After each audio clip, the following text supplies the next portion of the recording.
good morning. Welcome to our 56th Coffee with the Commissioner and a nice chilly Wednesday morning.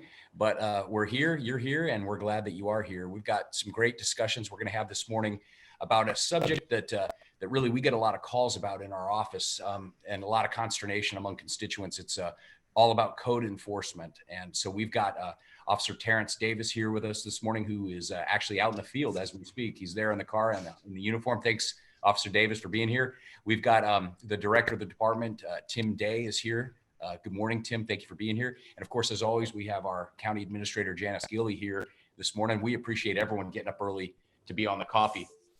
Normally, we'll have Eric Gilmore here. He and his team, along with Chips Kirschenfeld and Janice, have been compiling all of the COVID-19 data that we see on our dashboard. And I would encourage people, every time I get the chance, I talk it up because it's really a great resource. If you go to myescambia.com and you scroll down, there's a COVID-19 dashboard, and you can find the total number of tests that have been administered, the total number of positives, the total number of hospitalizations in our three hospitals, all kinds of great data, because data is very important as we go through this pandemic together, especially now as we're seeing an uptick. And on that topic, looking this morning, it looks as though we've conducted 122,177 COVID-19 tests here in Escambia County among the hospitals and our partners. We've had 16,872 positives. We've had a total of 306 deaths. And it looks like we've bumped up to about 109 folks hospitalized in our three hospitals with COVID-19.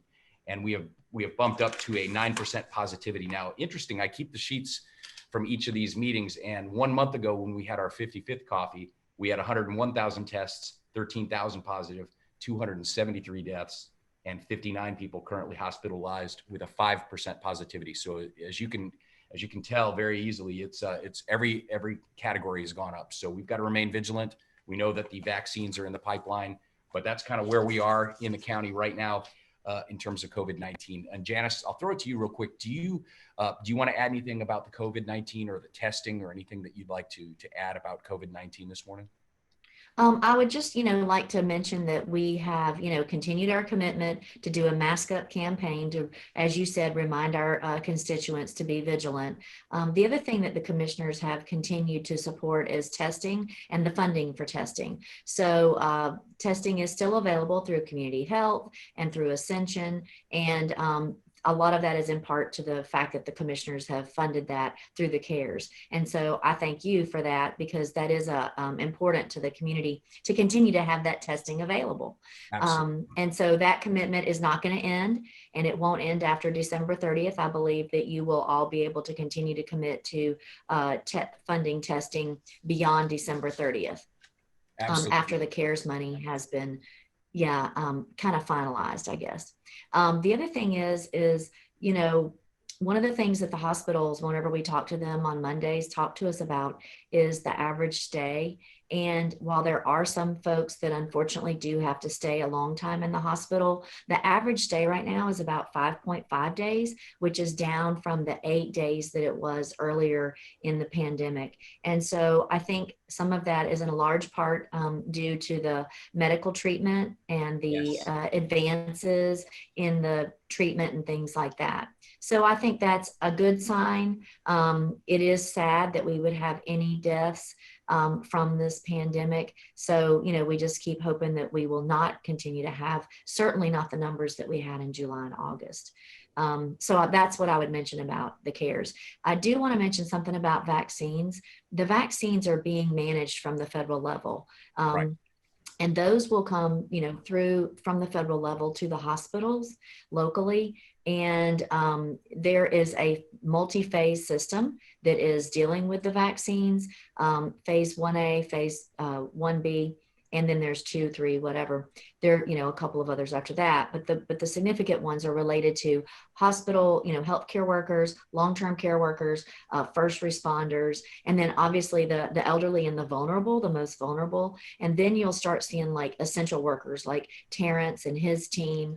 We consider them essential workers because their role is important to protecting the safety of our community. And so then after that, then you would start seeing the more healthy individuals that would be able to get, a vaccine. Now, this first batch of vaccines is not coming west of Tallahassee. It's a limited supply. We don't necessarily know, how the decisions are made. And we've had conversations with Marie Mott at the Department of State about this. Department of Health about this. They aren't in the loop in terms of the decision on vaccines, but I know that she is working on getting information as to, where those vaccines are going. But I would say at a minimum, you're talking many months before probably it's an opportunity for healthy individuals. And did you say you mentioned a weekly call? Are you actively speaking with Mark and Dawn and the folks from the hospitals weekly? Yes, so we've been doing that since the beginning of the pandemic. It's myself. There is a commissioner that's on the call. That's what we can't have multiple commissioners, but we do have a commissioner on the call. And then we have the mayor and then the hospitals. And so right now we're doing it every other week, but we do monitor the need to do it more frequently. I think the big point that you just brought out, and I think it should be something that we herald, is the fact that you've dropped the stay from 8 to 5 days. I mean, that's significant. And I recently was sent something from a group of doctors, and they talked about all these different medicines and things that, and I can't wait for my next coffee. Maybe next month we'll bring the hospital directors back and do it on the coffee. But medicines like ivermectin, which is a drug for dogs, they use it for heartworm, I think. Apparently it's like this wonder drug. It works as a prophylactic, to keep you from getting it. And then while you're in the midst of your treatment, it helps all the way through. I mean, better than any of the other drugs. So there's a lot of stuff out there that's happening. And do they get into the weeds in terms of like the types of treatments and medicines they're using on your call with them? No, we're mostly just talking about their ability for surge, what their resources are, how they're doing in terms of their staffing. Those are the kind of things that we talk about. We just talk about from a community perspective, kind of where we are and where they see the trend going. And obviously they do see the trend going up right now. Right. But they're not at panic mode. Because we do have plenty of availability in bed space and clearly ventilators and things like that. Well, and for folks, for context, the end of July, we had nearly 250 in the hospital. So when we got down to like 35, I remember seeing it that low just about a month and a half ago. So, we're definitely on a bounce. But if you think about it, we're in winter, flu season, kids are at school, clubs are open, restaurants are open. So the world is back open, even though we're doing the best we can with a mask up campaign. I see a lot of folks not wearing masks. I mean, I have to wear it where I work during the day.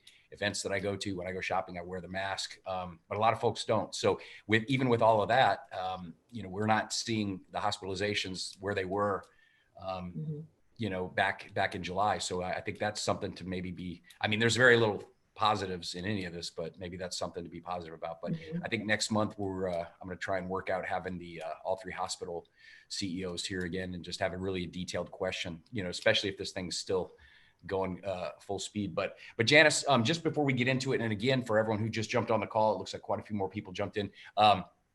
We're going to talk mainly about code enforcement. Last month, we did a big thing about land use and development and the land development code. And then this month, we're going to talk about code enforcement, because those two things together account for most of the calls I get. When folks are upset about this or that or the other thing, they want to know, why their neighbor's allowed to, have a manure farm in the backyard, or, why we're building a apartment complex down the road from where people live. I mean, there's questions, and then it becomes consternation, then it becomes anger. So I think having some discussions on these topics beforehand maybe could, dilute some of that anger. So we're going to talk a little bit about that. But Janice, not to put you on the spot or anything, but obviously you and I, you talked to me several months ago about the situation going on on the fourth floor. And of course, I didn't say anything about that to anyone. And then all the media got wind of it yesterday and started calling. But anything you'd like to add to that? I know that you were on, you gave a statement to Channel 3 and you gave a statement to the News Journal, but I wasn't aware that the investigation was closed. I never heard anything about that. Is there anything you'd like to add to that? Yeah, I would just say I didn't know the investigation was closed either, because I guess they closed it while we were in the height of working, through the end of the hurricane. Yeah. But it's one of those situations where I was just allowing them to do whatever the investigation, needed to be done. So I really haven't been questioning them every week about the status of it. But, you know, it is disconcerting to have a situation where a device is found. And, from our conversations with them, it's not common. I mean, they do sweep areas frequently, but they don't find devices. And so it was a surprise, I think, to them as well. I would say that. The other thing I would say is, I know that we've talked numerous times about the locks on your doors and things like that. Mhm. And so the Cyphers locks, there are only 2 vendors in the area that do those locks. Mhm. And the county's bid process, requires 3 quotes. Mm. And so that was part of the issue that we've been dealing with, is trying to find the right vendor and to get the quotes proper. So that isn't, I've been told from facilities that should be resolved. They thought they had it resolved last week. No, I So appreciate. anyway, so you all will get your lock. Mhm. No, I They've appreciate. measured, our team has measured and been ready for weeks to put them in, but we didn't have a vendor that could actually do the final piece of it. So they are finishing that. Well, it is. I'll tell you, it is a sad commentary when you got to worry about people, listening in on your conversations in your own private office. It's just, Mm. it's surreal, and I think that's why it got the attention of the media. Mhm. I'm frankly amazed that it didn't get leaked out earlier than that. I mean, Mhm. I knew the call would be coming, and it happened yesterday morning. I got the call from Rick Outson, and then the News Well, Journal, and and then I do want to say something else too. I mean, there aren't conversations, like we don't have any top secret conversations in my office, but there are private sensitive issues that are discussed. I mean, we have employee issues, we have disciplinary issues, we have union issues that, as a management right and things like that. And so they're just issues that are sensitive. They're not top secret. I mean, I'm certainly not building, any top secret nuclear facility or anything like that. There's nothing related to national security, but there are just sometimes sensitive things. And so, that's the part of it that's just, I would hate for someone's personal information to be inappropriately released. And so no, there was, that's the main thing that was important for absolutely. me. A couple of questions now, now that we're on this topic. So when you say they swept, were you allowed to be there while they did it? And what did that look like? Did they have like the wand and walk around the room like in the spy movies? I mean, what did that look like? So the first sweep was with, I was not here. It was done early in the morning because, quite frankly, I had no expectation of them finding anything. And so they came in with the dog. And actually, that the dog had been in the paper a couple of weeks before they did the sweep. It's the dog that can determine the electronic devices. And the story about how the dog found the device is pretty interesting. But so then after that, I did have communication with FDLE, and I made the comment. I said, look, I don't want to be overreactive or dramatic, because that's just not who I am. And I said, but second of all, I don't want to call for a full sweep if you think it's unnecessary. And that's when they said, look, we typically don't find these devices. And so bringing the team in from Tallahassee would be a good idea. So they did bring the team in from Tallahassee, but that was done in the middle of the night and I was not there. But I Interesting. was told by somebody there that there was very impressive equipment that they use. I bet. So it was initially a dog though that found it initially. Mm-hmm. That's Yes. impressive. And yeah. And so interestingly, if you may know that the Chief Powell has purchased a dog. We actually have one now because it helps find electronic devices because, as you know, that kind of contraband is very popular in a corrections facility, Right. For particular inmates. And so we now have one of those dogs, and he actually has that dog available to bring around if we need the dog to come. So we have our own on-call, dog if we need it. That's amazing to me. I mean, these dogs are incredible. You see the ones that can sniff the different types of drugs and specialized. And I didn't know they had one that could find a bug though. That's pretty crazy. Final question on this, and then we're going to talk about code enforcement. It was news to me yesterday. I know that there was a lid on it. There was a lot of secrecy, Janice, when you first advised me that there was an issue, and I know you were limited in what you could say, and I had no idea that it was a video and an audio device. can you, now that the investigation's closed, can you give, because I'd like to know more about that. I mean, can you give us a sense of like what it could have captured? I mean, I hope it wasn't in a bathroom or anything weird like that. What could it have captured? It it it was not in a bathroom. So Okay. it was not in a bathroom. It was in a setting to catch just conversations in a meeting. Hmm. So that's what I would say. Mhm. Interesting. And did they send you a report yet? I have not gotten a report. Now that I know that it's closed, we'll ask for a report. Hmm, interesting. Yeah, because I would be interested in reading that as well. And just so everyone knows, I know at that time you did offer us to have our offices swept, and I know that mine was swept and there was nothing found in here.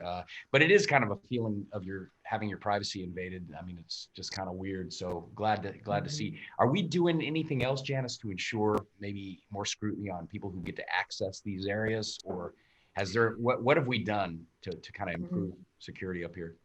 Well, so what I would say is that we already have pretty strong security in terms of, the locks, the coming and going, the access, the recording, things like that. We do monitor access to the building. We do look at, anomalies, late nights, weekends, folks that might be going in and out of places that they wouldn't normally go in and out. So those kind of things are looked at. But I would say we already have a lot of cameras in the facility. Yes, we do. We have caught other activity because of those cameras, but we don't have a lot of cameras on the fourth floor. But I don't necessarily know that this deems that because, as you know, where there's a will, there's a way. Yeah. And I feel like, if somebody was interested, I think more security might let our guard down even more. And when I'm walking around this office, I've got the little key card. I keep it in my billfold, keep it in my wallet. But when I walk through doors, I hear clicking and popping in the computer. Does it know when I come in, when I leave? I mean, we have that kind of a system in place.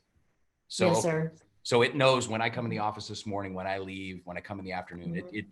There's a way to track that and who comes in. Yes, we've pulled a report, and we've pulled them before, but you can pull for specific times of the day, specific doors, and you can also, for weekends, things like that. So the technology, those locks are pretty trackable. So, and we do maintain those records. So Stephen online says it might be an inside job. Well, I think it probably pretty much had to be, right. I mean, someone had to have access to your spaces. Okay, well, very good. Do you want to give us an update on hurricane debris? Any updates Yeah, there? if you don't mind. Yeah, Do I it. would just please encourage everyone. Yesterday was the last day to put it out by the road, and I have noticed that a lot has gone out by the road. And I think Tim and Terrence can talk later what'll happen if we've closed a road and you put your debris out. That's going to be not a good thing. So Right. we'll let them talk about that piece of it.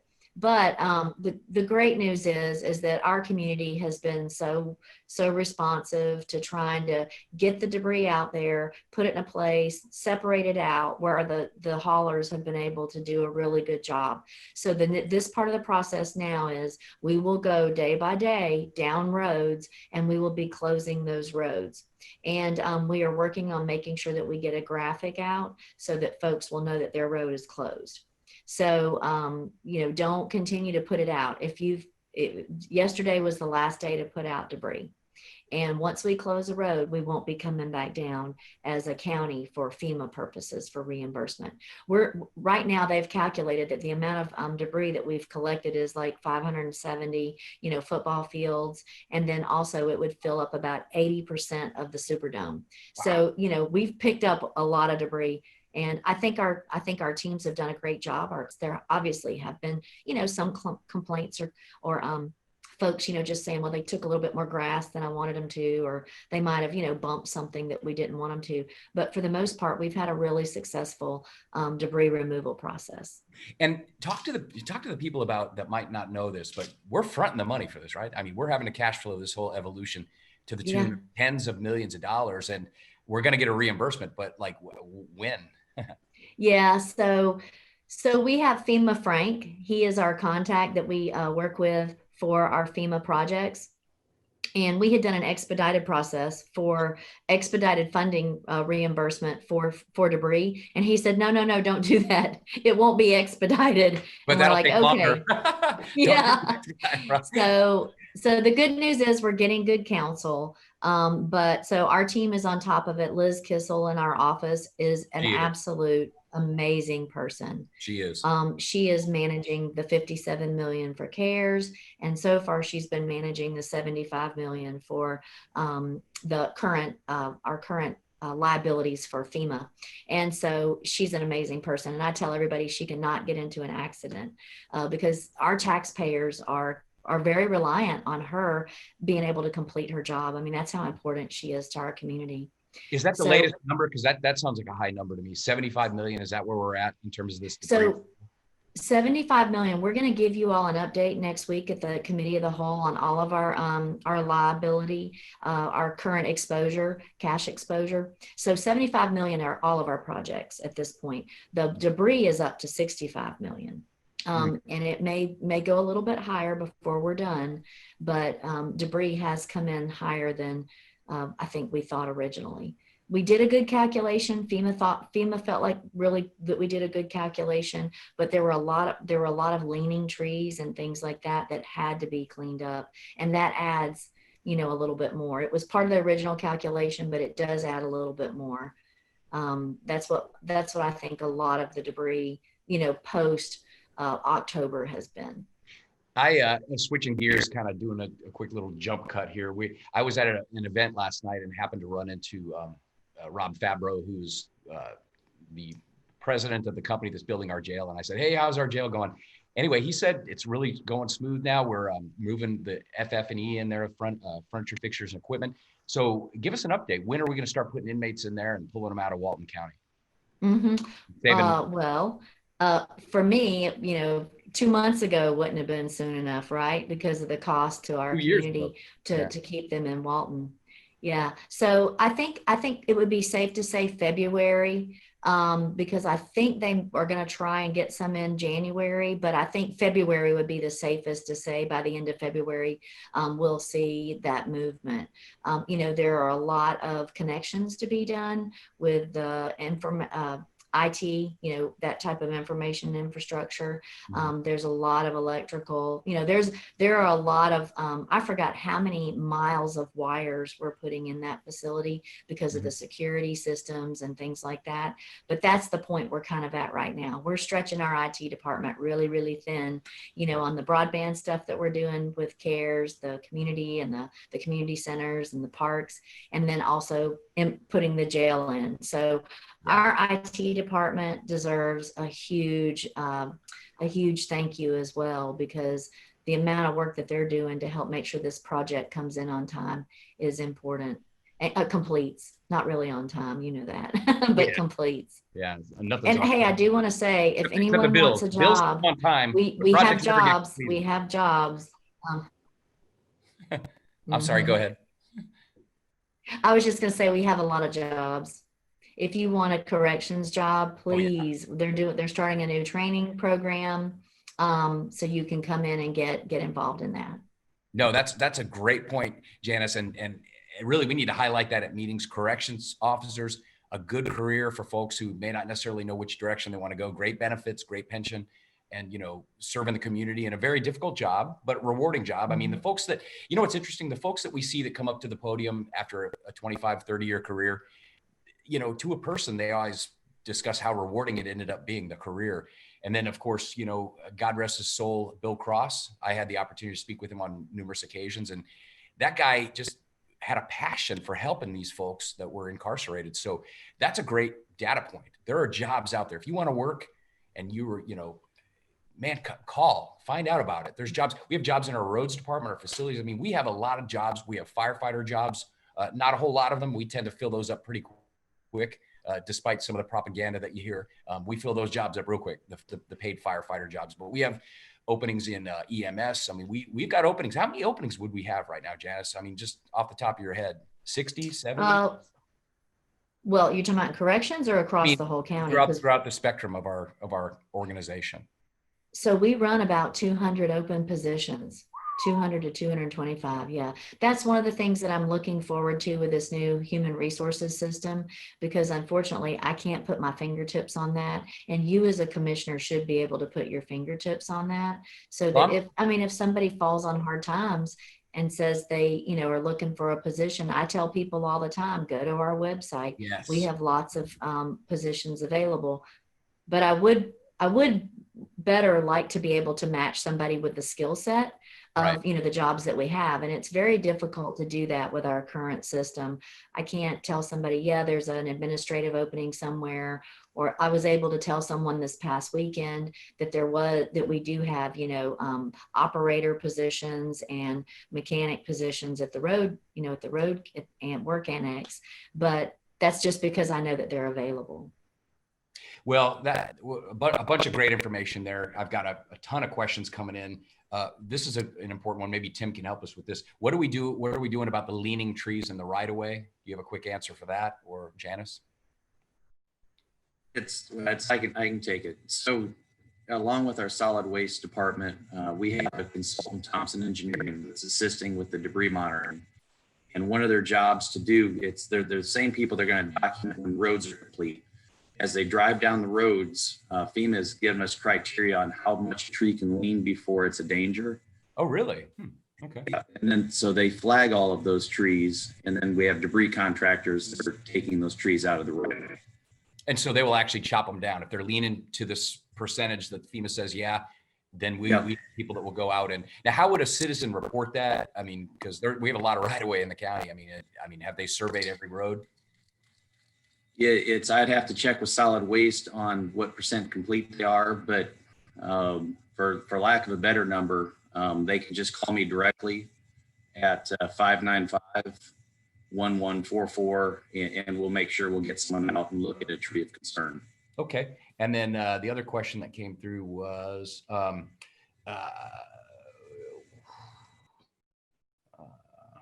lost it along all the comments, but no, we did.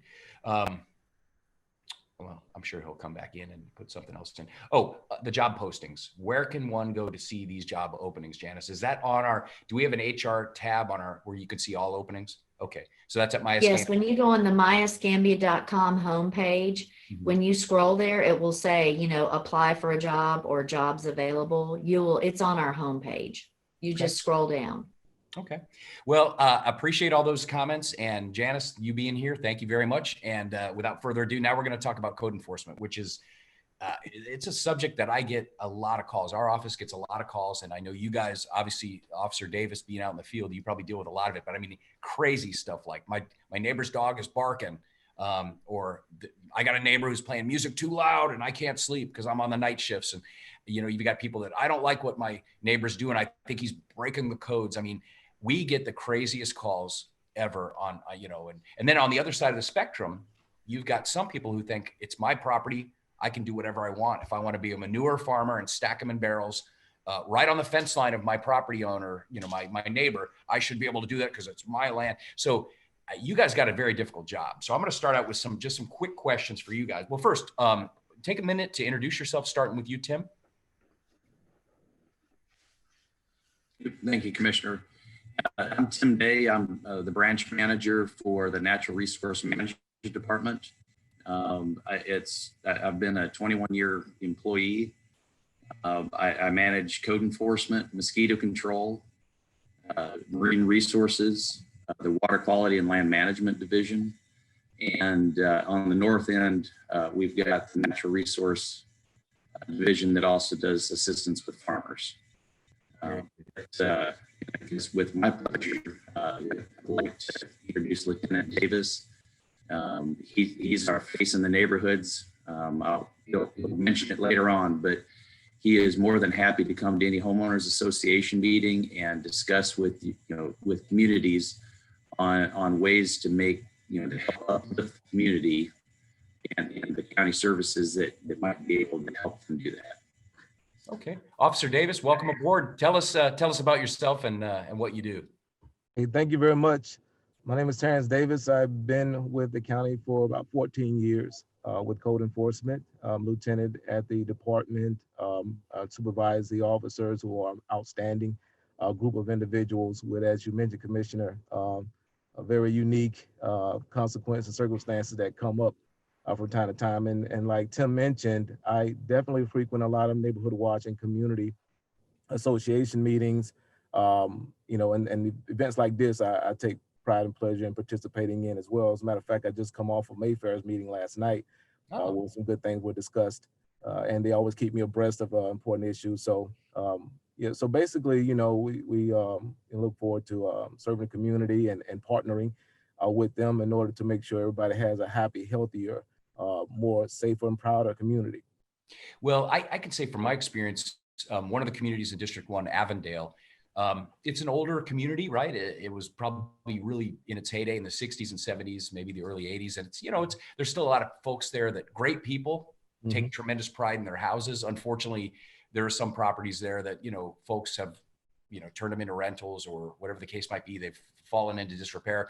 But that is an organization that has a strong neighborhood association. And I know that Sandra Slay has been out there. I know that they work very closely with our Human Services Department and Neighborhood Services.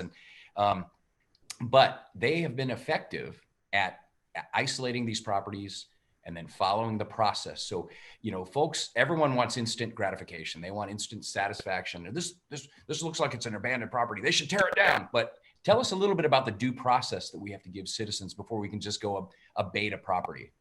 Yeah, in Avondale, the neighborhood meetings are great. I have a good time discussing everything with those individuals. And there are people out there that have me on speed dial in case there are any issues, which I do recommend it, by the way. If anybody has any questions, concerns they're not sure about, I can be reached at 850-554-2364, 850-554-2364. That's great.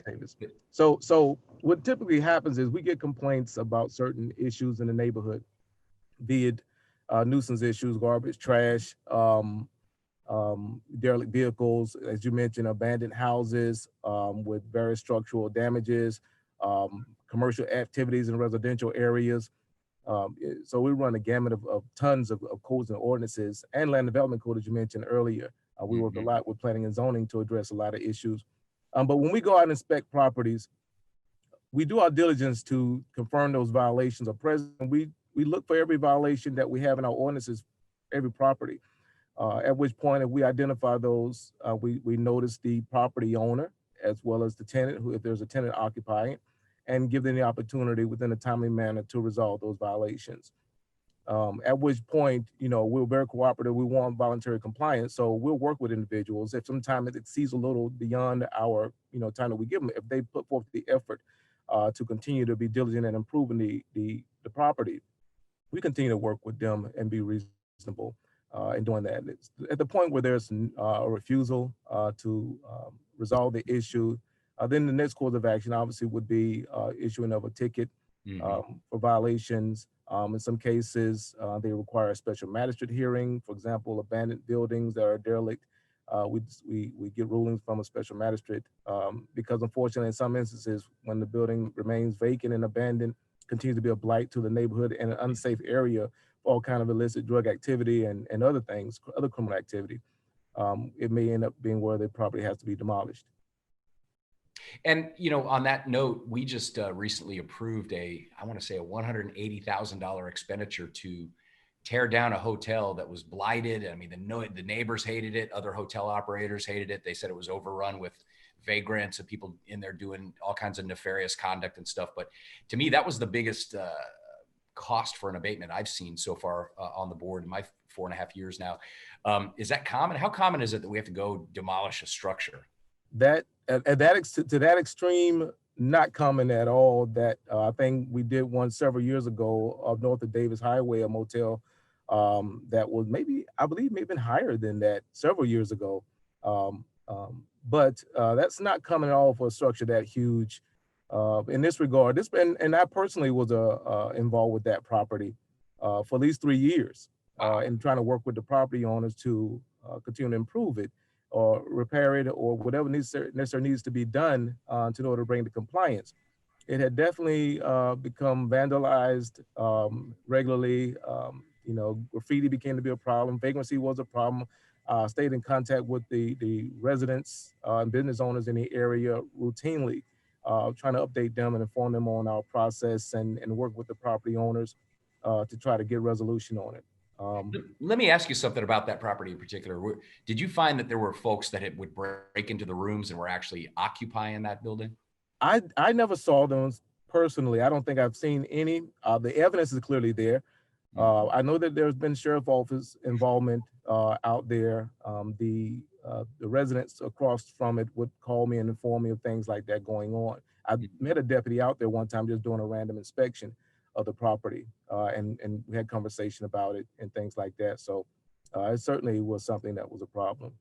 Well, here are a couple quick questions for you, Officer Davis. Not to put you on the spot, and again, I appreciate you taking time from your day Yes, sir.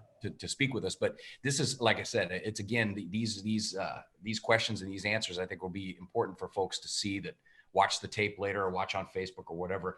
Can a citizen make an anonymous complaint against his neighbor for code enforcement?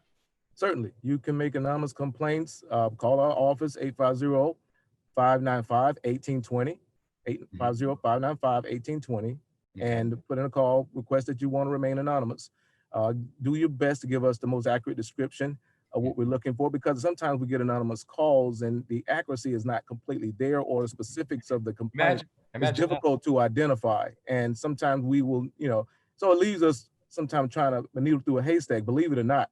So if they could be as accurate as they can with the complaint and location, that helps us and that expedites the process. But you can certainly remain anonymous by contacting our office. You can also always call me and inform me that, same thing, you want to remain anonymous, but you would like for us to look into a certain location, and I'd be happy to forward that. And let me ask you this question, because this has happened to me in a couple of neighborhoods off of Pine Forest Road, or at least one in particular that I know of. The house hadn't had power in a year and a half, and they had some sort of a survivalist living there, and he had generators going 24/7, 365. I mean, loud. After a hurricane, we're all used to hearing the hum of the generator, but can you imagine day and night, and apparently there was nothing that we could do about that. Do you remember that case? Tim's nodding his head. I don't even know if it ever got resolved, but the neighbors were not happy. But the guy apparently was within his rights to just run his generators 24/7. I'm not 100% privy to that specific case. Maybe Tim could address the circumstance around that. But one of the limitations we do have when it comes to noise in residential areas, for the most part, the ordinances state that the sheriff's office has lead in addressing the noise ordinances.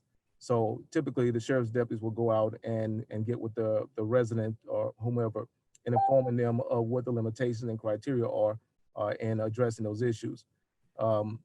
We don't, when it comes to issues where they don't have electrical power, things like that, we don't have an ordinance that prohibits someone from not having power, which makes it obviously an issue for neighbors if they're going to use a generator. If they have functioning electrical in their homes and they just are not paying the bill, there's no ordinance that we have that will force us to make them to turn that on to alleviate the issues with the generator.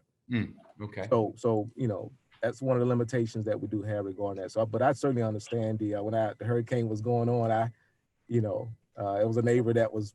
So I understand. Well, the other thing that I get, and I get this sometimes, they call me directly. I think my neighbor's having a roof put on, outside of the code. He's putting a second, layer, and he didn't even, strip the first layer. Can you report that? Here's the address. And so I'm like, do you have to get in there and work with Tim Tolbert on codes and stuff? I mean, because it looks like a neighbor could sick a neighbor on another neighbor. And I mean, how often do you have to get in the middle of that, Officer Davis? So we get calls about unpermitted construction daily.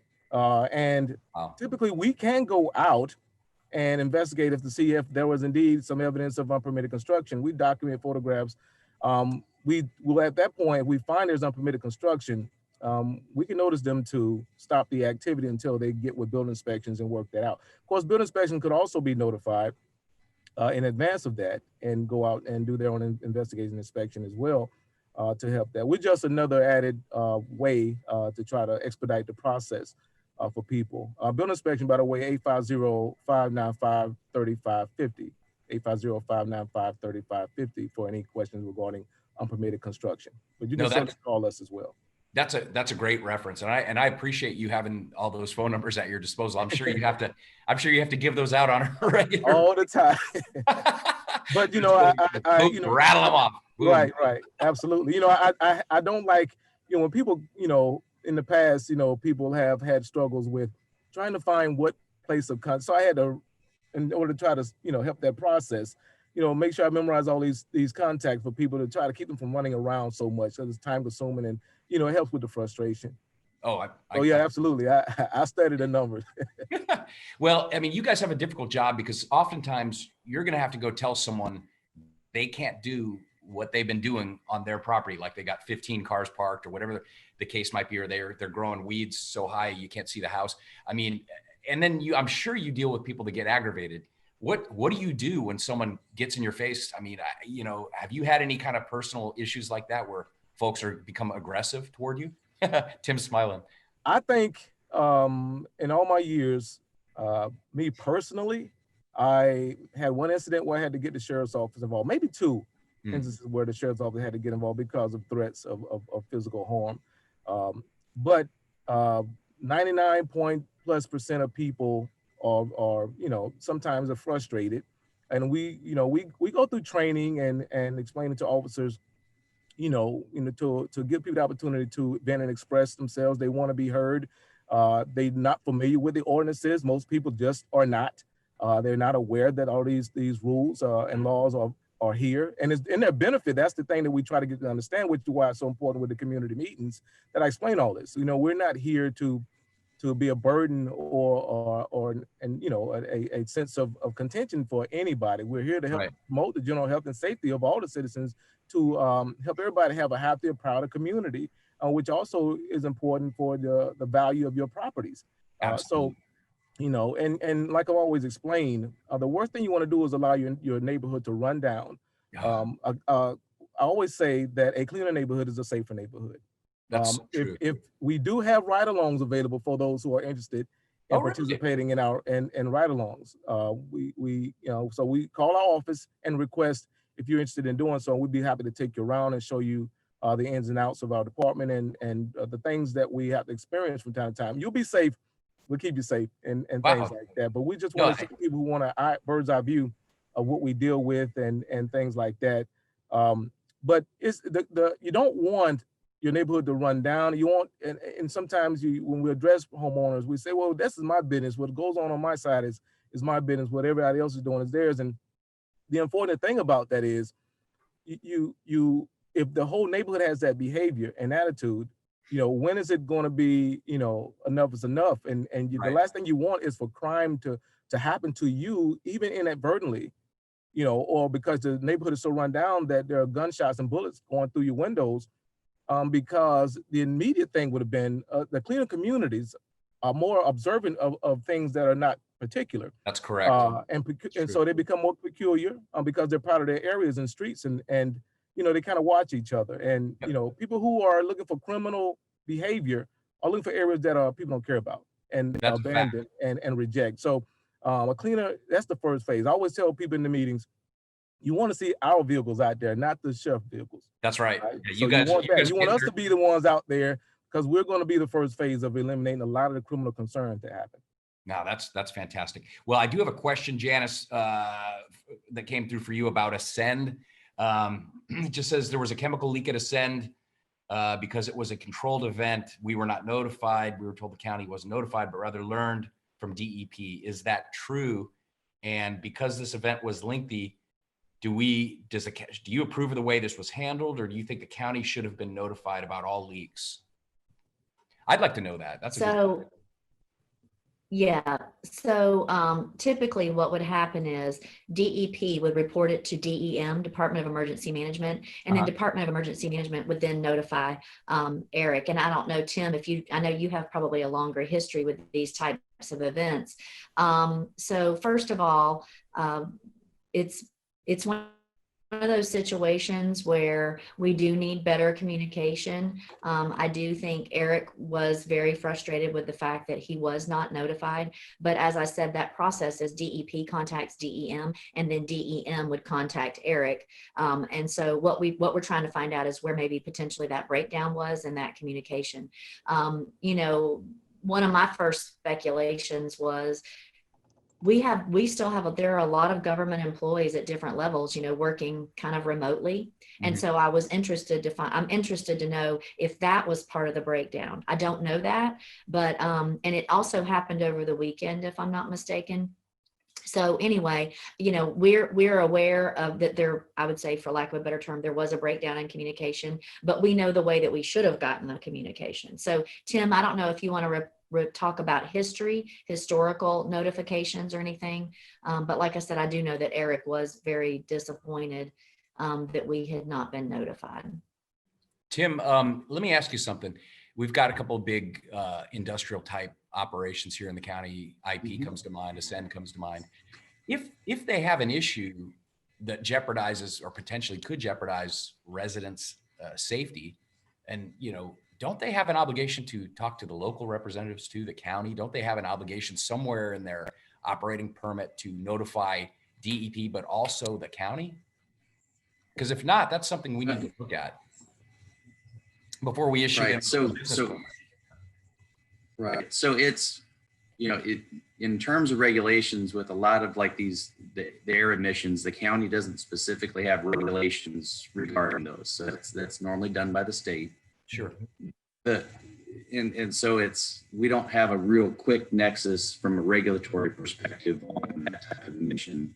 Okay. However, what happens is they will report to the state watch point when there's some sort of release, and there's many county Yes.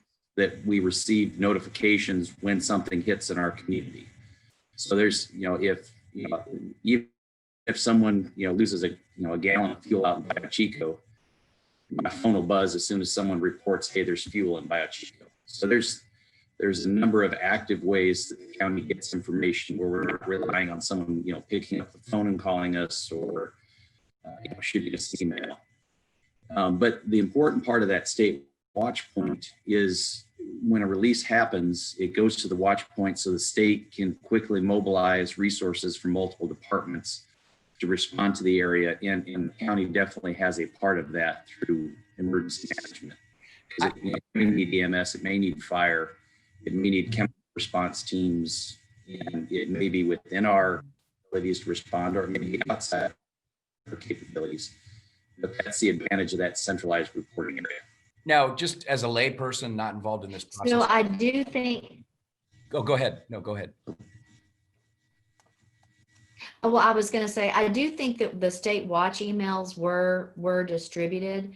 I do not have the list of where all the state watch emails went, and I don't know if Tim has that. Sorry, I don't have it. I get notifications, and I have several staff members that also receive notifications. Yeah, and again, what I was saying was, as a layperson who doesn't really, obviously I'm a county commissioner and we have some authority.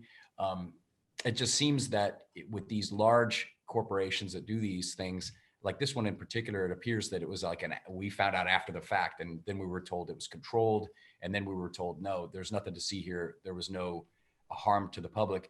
But I remember a couple of years back when we had an explosion, and I had debris on my truck, and I'm 10 miles away from where it happened. So there has to be a way to better notify the public, and I don't know, maybe that's something, Tim, that I could work with you offline on. I know that a lot of these rules, regulations, and stuff, we've been preempted locally by the state. It sounds to me like this might be one of those cases. But here's just a very direct question. Can we mandate that they notify us simultaneously? I don't want to play password. I don't want to wait for some bureaucrat at the state to get around to calling us after he finds out what happened in our community where we have residents living. Can we make them do something like that locally?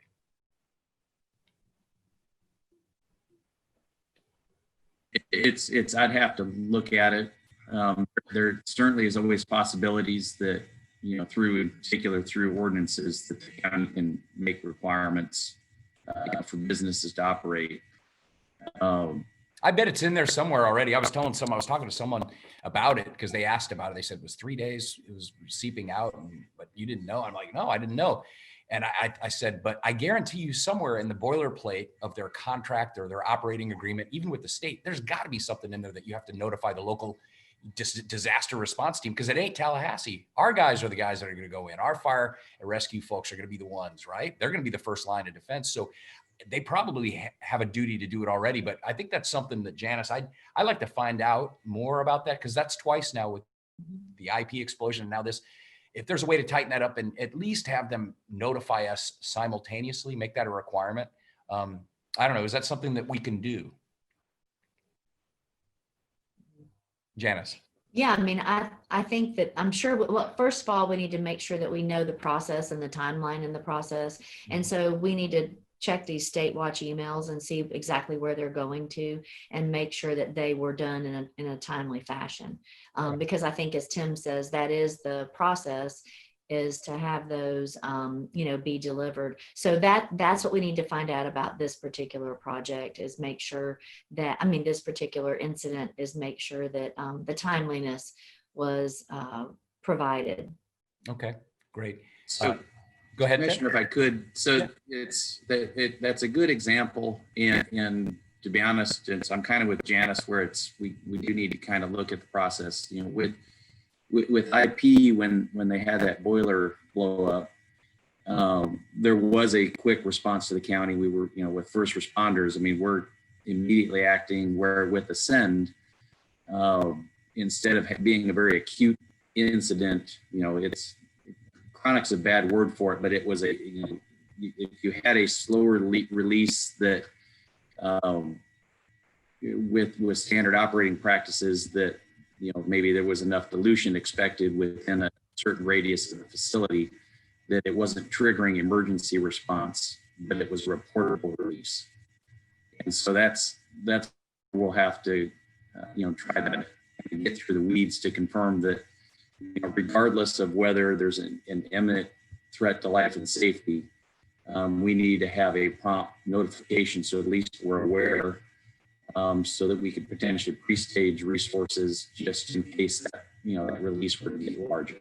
No, that's a great point. It's because it's my understanding in reading the press about it, that they had their power system go down, and not only that, their redundant power system went down as well. So, and not a lot of additional information. Like, again, then we're hearing it was a planned event. So just a lot of information. And again, if I'm a homeowner living around there, I would take great interest. It's many miles away from where I live, but I know we have residents that live very close. So I appreciate you answering that question on the fly, Janice. Mm-hmm. Thank you very much. Well, it's always amazing to me how quickly an hour goes, but I just want to thank each and every one of you. Officer Davis, thank you for your time and your insight and all the phone numbers that you had memorized, committed to memory. Thank you. Tim Day, obviously I worked very closely with you on a lot of different issues, including beach access number 4. We can talk about that another day. I won't I won't torture you and ask you questions about that now, but we talk a lot about that, and I can't wait till that thing opens. And of course, Janice, you probably have one of the toughest jobs, if not the toughest jobs in the county. I at this event last night, I had the opportunity to speak to some folks who are close personal friends of yours, and they asked how things were going. And I said, well, Janice has probably the most difficult job in the county. It's a no-win, almost a no-win situation. You're trying to, operate a giant organization and then, follow, which commissioners want what. And it's a very tough job. So I appreciate you getting up early, being a part of this. And thank you for that. And so everyone that got up, thank you for being here. And we're going to do this next month. One thing I will say, just to talk about the big issues we talked about today, code enforcement. Last month, the big issue was the land development code. And one of the things that I'm going to do, and I said it last month too, and just with the holidays and a lot of staff being out, but I really think it would be helpful for our community media relations department to produce, because they're very capable and they're very talented to produce, something we can put online, code enforcement 101, and then land development 101. So people, so the citizens, if they wanted to, if they were curious, could see exactly, here's the process, here's how you get a permit to build a house, build an apartment, build a business. Here's what that vacant land across the street from my house could become. And then, with respect to code enforcement, here's your rights as a homeowner. Here's what you could do. I just think that would help the commissioners. It would help us. Selfishly, it would help me. It would help Debbie. We get a lot of calls on this stuff. So Janice, be thinking about that in the new year, because I'm going to press for that. Code enforcement 101, land development 101, whatever I can do to participate, I'll help with the script. Whatever. And it doesn't have to be, a major production, but I think we have the staff and the talent in-house organically to do something good, put it out there so the citizens can see it. When they call the office, hey, check out this video, and then call me back, because a lot of these questions, a well-produced, well-made video could answer these questions. So those are two things that I'm going to be doing in the new year, pushing. And next Coffee with the Commissioner, 57th, due in the middle of December. I'm going to try and get the hospital directors back on with Janice and Eric, and we'll dive into COVID. Hopefully by then, some of these vaccines have been distributed, and we're starting to see some good progress, hopefully by then. But everyone. Can I give one reminder? Yes, please. So we've tried to remind our citizens that if you have applied for FEMA and you've been denied, don't take that as the final answer. So please continue to be vigilant and, look at the paperwork and continue to work through. It's our understanding that it's not uncommon that you have to go through the appeal process to continue to prove to them that you really do deserve the resources. So don't give up just because you've been denied. Unfortunately, I'm afraid that's part of this process. So we've already had over $100 million committed to our area, but that doesn't mean that that there isn't more available. So I just want to make sure that folks don't give up, because it could be something as simple as they just didn't provide a particular piece of paper, or they didn't sign in the right place. So read your denial letter and follow through with the appeal process. And Janice, one final thing on that, since you mentioned FEMA, do we have a grand total of what the damage was from the storm? Last I heard was $500-600 million total. Does anyone have a grasp of the grand total of the damage Hurricane Sally? I would say we're still a little bit early on that, because we're still working through a lot of assessment. So we're going through our project assessments now. We'll give you guys an update next week on how our projects and the assessments are going. But I think it's probably going to be a couple more months before you're going to know, but from an insurance perspective, the private market, what happened with residential and private entities. Fantastic. Well, again, guys, thanks for your time. And to everyone out there, yes, sir. Before me, Rush, I wanted to say something that was very important right about this time. Please. Since the county's completing the cleanup of all the debris, one of the big concerns obviously will be those who left debris behind may start to want to burn that debris. Don't do that. Most people do not meet the necessary setbacks to legally burn that vegetation in their yards. It causes a major smoke hazard and fire risk for neighbors. For any further information on that, contact the Division of Forestry website to look at their interactive documentation to show you how far you need to be from neighboring properties, from the roads, from wood lines, from even your own house before you make that decision. Or contact me if you have any concerns about whether you can burn. Work with ECUA to dispose of any debris that you have left over that you didn't get a chance to get removed. No, that's a great point. Thank you for that, because that's another call we get. My neighbor's burning smoke and it's in my house. And what can you do about that? It's very difficult, the calls that we get, but thank you. That's a good point. So don't burn until you double check with the forestry website.